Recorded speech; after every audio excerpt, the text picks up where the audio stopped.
eta, bueno, bitxizua, bakizue, hotza hartzen den krema bada, eta berorrek jatorria buruz ero zerbait esan nahi du, ero?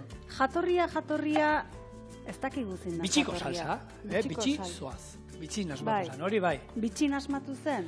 Bitxiko gortean, ero esaten omen da, sukaldari bate prestatu omen zuela, eta... Zuzela duko zentzuen da? Nik ez dauket horren inguruen ez errentzunen. Idakit, nundik intzen ospentsu eta nundi zabaldu zen mundu guztira. Bota! Lehenengo gerrate mundialen, New Yorkeko Carles Ritz hotelen olako jatetxe baten intzela, hortik abiatuta, intzela ospetsu eta kasu hontan txefa zela Luis Diate. Nik hori lehenago, nik historia daukadan entzuta, lehenago asmatu omen zala, hor,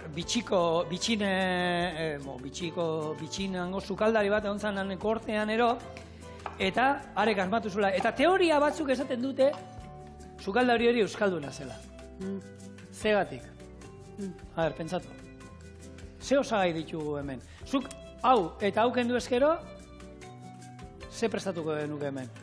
Porro patata bat. Porro salda bat.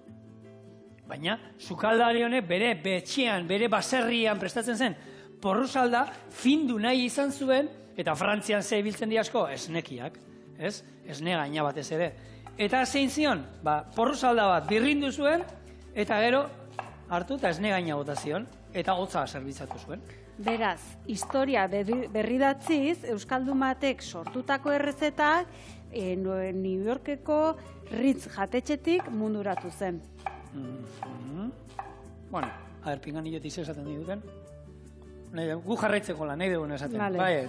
Gero, bakoitzak bere teoriak ateatzeko, badaukazu behitu gaur arratzalderako, lana badaukazu hartu, eta bitxizua salsa, ero bitxizua sopa ea nun asmatu zen.